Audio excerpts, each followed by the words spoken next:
मैं हूं आपका होस्ट उज़ैर अवान। बिस्मिल्लाहिर्रहमानिर्रहीम। आज जिस टॉपिक पे मैं बात करने वाला हूं वो है 5th जनरेशन वॉर। अभी मैंने कल ही एक वीडियो बनाई थी जिसके अंदर मैंने जिक्र किया हाइब्रिड वॉर का।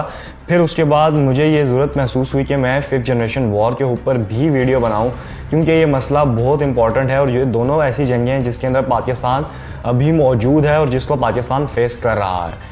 हाइब्रिड वॉर का तो हमने प्रॉपर जिक्र किया, बट हम जिस अब टॉपिक पे बात करने वाले हैं वो है 5th जनरेशन वॉर, जिसका जिक्र करते हुए मैंने आपको कल ही बताया था कि 5th जनरेशन वॉर का मकसद होता है फेक प्रोपेगेंडा क्रिएट करना, प्रोपेगेंडास को क्रिएट करना।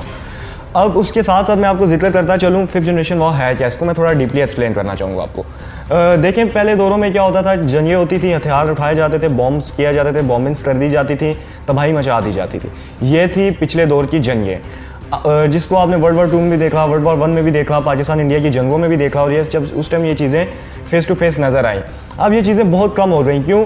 आप क्या करते थे, लड़ते थे, दूसरे मुल्क को डिस्टेबलाइज कर दिया करते थे, उसकी थोड़ी पावर कम हो जाती थी, वो मिलिट्री बैकग्राउंड से थोड़ा क्लोज हो जाता था।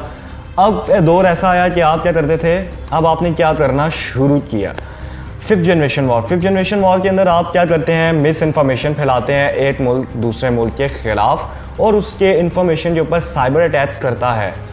अब ये दोनों इन चीज़ों को मैं आपको एक्सप्लेन नहीं करना चाहूँगा, क्योंकि मैंने कल ही हाइब्रिड वॉर के अंदर इन दोनों मसलों को एक्सप्लेन कर दिया था। अब मैंने DGISPR साहब का इंटरव्यू सुना था लास्ट ईयर। उनका इंटरव्यू था 5th जनरेशन वॉर के ऊपर, उनसे इंटरव्यू किया गया था।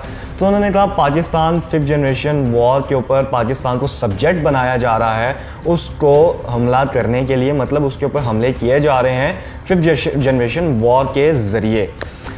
अब 5th जनरेशन वॉर के ज़रिए कैसे हमले किए जा रहे हैं, इसको मैं थोड़ा डीपली एक्सप्लेन करना चाहूँगा। सबसे पहले सबसे बड़ा हथियार जो अपनाया जा रहा है वो है CPAC पाकिस्तान के लिए बहुत इंपॉर्टेंट है, ना सिर्फ पाकिस्तान के लिए बट सेंट्रल एशिया के लिए और उन सब ममालिक के लिए ये बहुत इंपॉर्टेंट है जो जिनको गर्म पानी की ज़रूरत है अपने तजारती मसाइल के लिए और जो इन मसाइल में घिरे हुए हैं।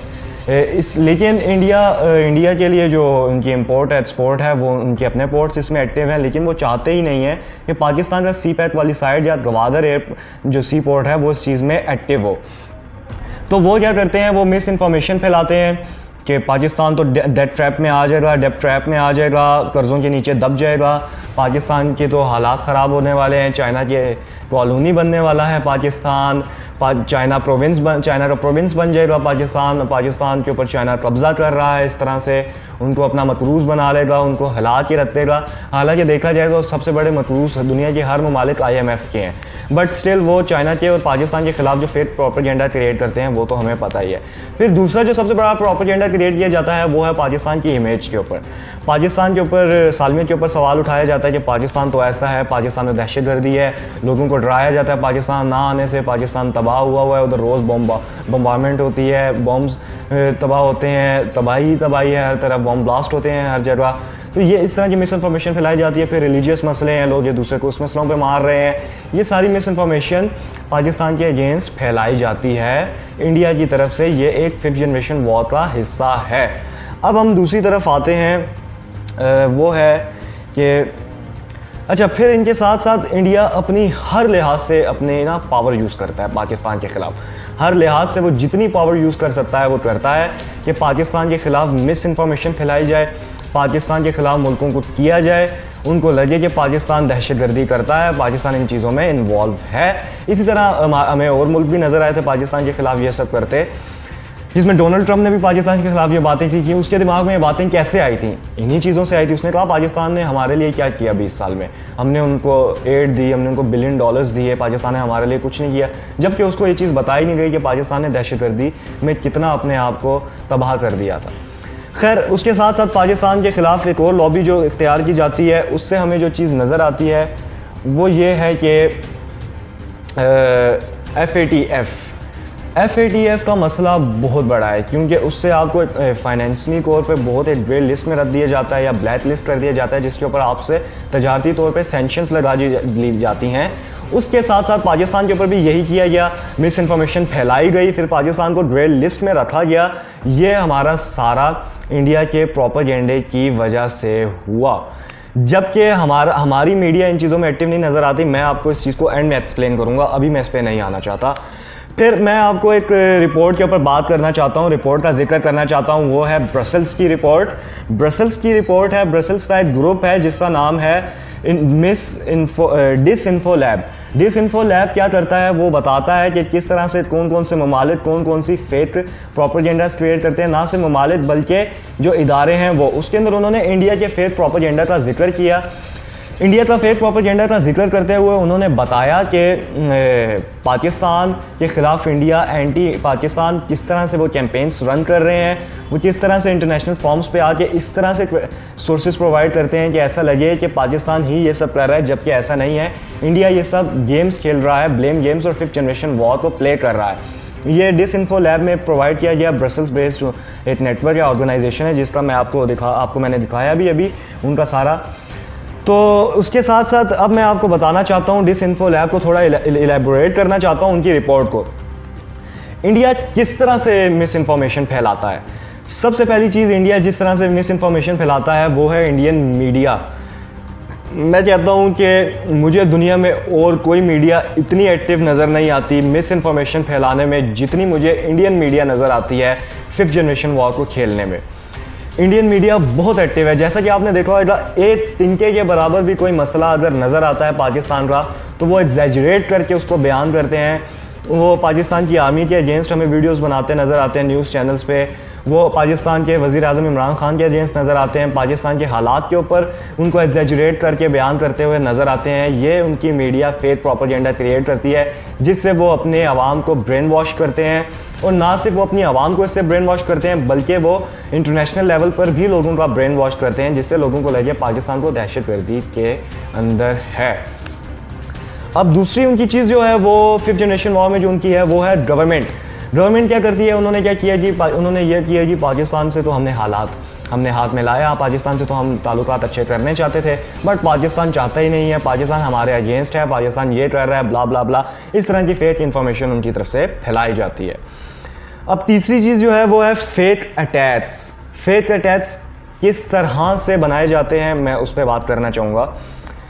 आपने देखा जिस तरह से सर्जिकल स्ट्राइक टाइप का किया गया, उससे पहले पुलवामा टाइप का जो एक बनाया गया, पुलवामा वाला आपने देखा होगा, आपको याद होगा, किया गया। तो उसके खिलाफ इन्होंने अपने बॉम्ब्स जो थे, अपने जो फाइटर जेट्स के जो फ्यूल टैंक्स थे वो ड्रॉप किए और पाकिस्तान से वापस आ गए, और एक मिस इन्फॉर्मेशन क्रिएट की कि इंडिया ने पाकिस्तान में सर्जिकल स्ट्राइक कर दी है, ये कर दिया, वो कर दिया, जबकि उसका दिन के टाइम पाकिस्तान ने जवाब दे के बताया कि इस तरह से सर्जिकल स्ट्राइक की जाती है।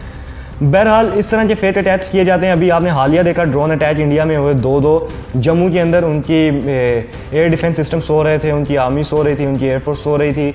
मुझे नहीं पता ये कैसी उनकी आर्मी एयरफोर्स है, बट स्टिल दो ड्रोन्स जाते हैं, बॉम्ब्स फेंकते हैं और उनके अकॉर्डिंग और वो एकदम से बुम गायब हो जाते हैं। ये भी एक फेक प्रोपेगेंडा है जो पाकिस्तान के अगेंस्ट क्रिएट किया गया। इस तरह की मिस इन्फॉर्मेशन क्रिएट की जाती हैं और फिर उस तरह से दुनिया को लगता है कि पाकिस्तान ये सब कर रहा है। इसीलिए पाकिस्तान आज भी ग्रे लिस्ट के अंदर मौजूद है इंडियन लॉबी की वजह से। अब जो आखिरी चीज़ है उसका मैं जिक्र करना चाहूँगा, वो है राइवल्स। मतलब जो आपके अंदरूनी खाना जो नॉन स्टेट ग्रुप्स होते हैं उनको आग भड़काई जाती है और फिर बताया जाता है जी देखें जी पाकिस्तान के अंदर तो आज़ादी की तहरीकें चल रही हैं, पाकिस्तान के तो लोग पाकिस्तान में खुश ही नहीं हैं, वो तो एक अलग मुल्क क्रिएट करना चाहते हैं, जबकि ये सब झूठ है, बेबुनियाद है। अगर आप पाकिस्तानी हैं तो आप अच्छे से जानते हैं कि आप किस तरह से पूरे मुल्क के अंदर आज़ादी के तौर पे आप घूमते हैं, आपको कोई फ़र्क नहीं पड़ता, जबकि ये सब फेक प्रोपेगेंडास इंडिया की तरफ से क्रिएट किए जाते हैं। अब देखें 5th जनरेशन आइडिया जो है ना वो इतना वर्ल्ड वाइडली एक्सेप्टेड नहीं है। वर्ल्ड वाइड इतना एक्सेप्टेड इसलिए नहीं है कि हर मुल्क इसको खेलता है, हर मुल्क इसको प्ले करता है, जबकि वो इसको खुलकर बताता नहीं है। अगर वो इसको एक्सेप्ट करेंगे तो मानना पड़ेगा वो इस चीज़ को खेल रहे हैं। फिर साथ साथ मैं अब इसके ऊपर ये चीज़ बताना चाहूँगा कि इसका हल क्या है। इसका हल ये है कि सबसे बड़ा जो टैक्टिक है वो ये है कि आप अपनी आवाम के दिमाग में ये चीज़ डालें कि आपका दुश्मन आपके ख़िलाफ़ खड़ा है। आपने अपने दुश्मन को अपने अगेंस्ट वर्क नहीं करने देना, आपने अपनी जो गलत दुखती रगें हैं उनको ख़त्म करना है ताकि आपका दुश्मन आपके ख़िलाफ़ वर्क ना कर पाए। ये सिंधी, पंजाबी, पश्तून इन चीज़ों से बाहर आए, क्योंकि हम मुसलमान हैं। और अल्लामा इकबाल का एक शेर भी है कि ये जो मुल्क है ना, आप जो हो ना, ये आप सिर्फ मुसलमान होने की वजह से हो, कौम मज़हब से है, मज़हब जो नहीं तो तुम भी नहीं। मतलब अगर इस्लाम नहीं है तो भाई आप भी इकट्ठे नहीं है। तो ये बात समझ लीजिए, सुन्नी, पंजाबी, पश्तून या ये बलोची इन चीज़ों से बाहर आएँ, क्योंकि हम इस्लाम के नाम पे साथ जुड़े हुए हैं और हमें मुसलमान होना पहले चाहिए। इस चीज़ को अगर हम अपने दिमाग में डालेंगे तो हमारे बहुत से मसाइल हल होंगे। ये सबसे बड़ा बात है जिससे हम टैकल कर सकते हैं। दूसरी सबसे बड़ी चीज़ है वो है गवर्नमेंट का अपनी आवाम के साथ एक अच्छा रिलेशन होना, कि वो अपनी आवाम को कैसे चीज़ों पे यकीन दिलाती है और उनकी आवाम कैसे उनके साथ हाथ से हाथ मिला के चलते हैं। ये दूसरा तरीका है। तीसरा है, हमारी आवाम को इतना समझदार होना चाहिए कि वो हर डिसइंफॉर्मेशन के अगेंस्ट खड़े हो सकें, हर प्रोपेगेंडा के ख़िलाफ़ खड़े हो सकें। और सोशल मीडिया पे तो वैसे ही हमें हर पाकिस्तानी एक्टिव नज़र आता है, तो हमें चाहिए कि हर पाकिस्तानी उसमें एक्टिव हो और वो उसके ख़िलाफ़ खड़ा हो और उस कैंपेन के ख़िलाफ़ अपनी कैंपेन रन करे। ट्विटर है, फेसबुक है और इस तरह की सोशल ऐप्स हैं जिन पर आप खड़े हो सकते हैं।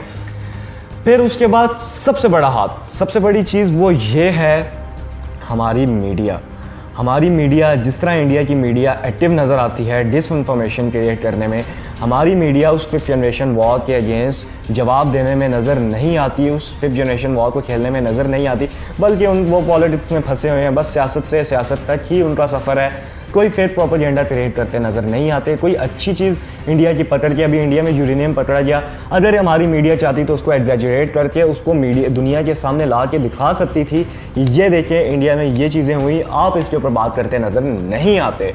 ये हमारी मीडिया कर सकती थी, बट अनफॉर्चुनेटली हमारी मीडिया ऐसे प्रोपेगेंडास में काम करती नज़र नहीं आती। वो इस 5th जनरेशन वॉर का हिस्सा बन सकती है, जबकि हमारी ISPR उन 5th जनरेशन वॉर्स का जवाब देती नज़र आती है। हमारी आर्मी ही हर लिहाज से हमें फ्रंट लाइन पर नज़र आती है, जबकि हमारी मीडिया को भी उस फ्रंट लाइन पे हमारी आर्मी का साथ देना चाहिए। ये है, मैंने जो सारी सूरत हाल थी उसके ऊपर बात करनी थी, ये सारी सूरत हाल थी। मुझे अगली वीडियो तक के लिए इजाज़त दीजिए। अल्लाह आपको और मेरा निगहबान रहे। अल्लाह हाफिज़।